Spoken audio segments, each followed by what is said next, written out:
So I just finished God of War 3 and I want to explain my interesting love-hate relationship with it to you. I didn't play the first two games, but I had cousins who did, so I would watch them while I was younger.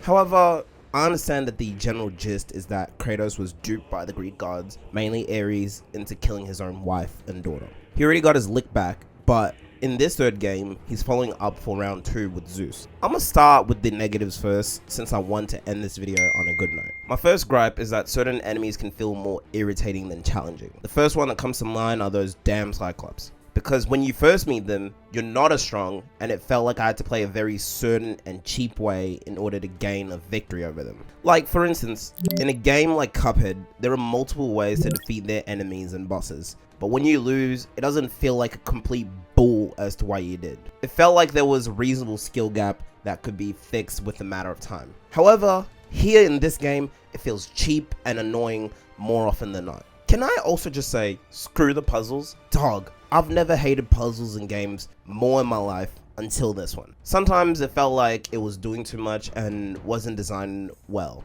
at least for me. This is pushing Marvel's Spider-Man 1 levels of unenjoyment when it comes to doing their puzzles. Another thing I wasn't a huge fan of was the fixed camera. While it can be cinematic and capable of capturing the scale of Kratos' journey beautifully, it can at times hinder the gameplay. Because it is fixed rather than player controlled, there are moments where enemy placement or platforming segments become more difficult than they should be. Some battles suffer from unclear depth perception and hidden chests or passages are easily missed. While the fixed camera often adds to the game's cinematic flair, especially during towering boss encounters or dramatic set pieces, it can compromise player control at certain moments. My last complaint is with Kratos himself. Yeah, you heard me. I try not to judge too hard, but damn is he one of the most, if not the most one-dimensional characters in gaming ever. Driven almost entirely by rage and revenge, he spends the majority of the game yelling,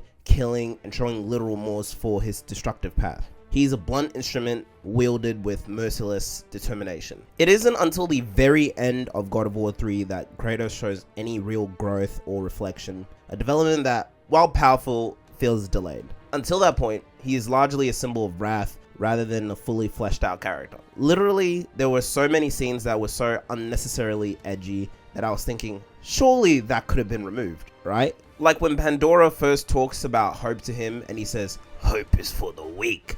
Or Gaia, one of the Titans, wanting to finish her fight with Zeus and the other gods, and Kratos essentially offing her and the rest of the Titans, saying this is his revenge, not theirs. Or even Hephaestus talking about his daughter, Pandora, and begging Kratos to leave her alone. And Kratos replies with something along the lines of, "It doesn't matter, but my revenge does." Don't get me wrong, I love a good revenge story. But this was the definition of too much of a good thing is a bad thing, and that's me being nice with it. Now that I've gotten all of that out of the way, let me stop being a negative Nancy and start talking about the positives, shall we?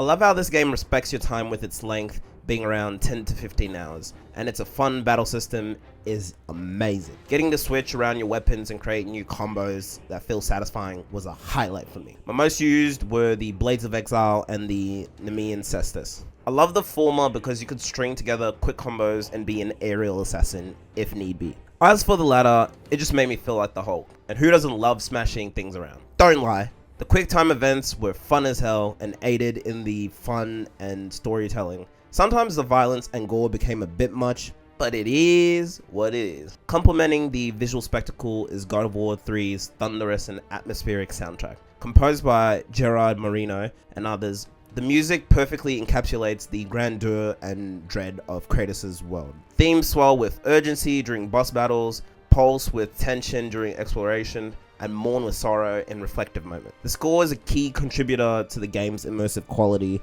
helping to elevate the stakes and highlight the mythological weight of Kratos' actions. The boss fights in God of War 3 are undeniably one of its greatest strengths. Few games match the sheer scale and drama of these encounters. From battling Poseidon atop the back of Gaia, to tearing out Hermes' legs, or gouging out the eyes of Helios, every boss fight is brutal, cinematic, and memorable. The battle with Hades is especially notable for its gruesome execution and shifting mechanic. These fights are not just about spectacle. They incorporate puzzles or new combat rhythms that make them feel like more than just larger enemies. So hopefully I got to convey my love-hate relationship with this game clearly to y'all.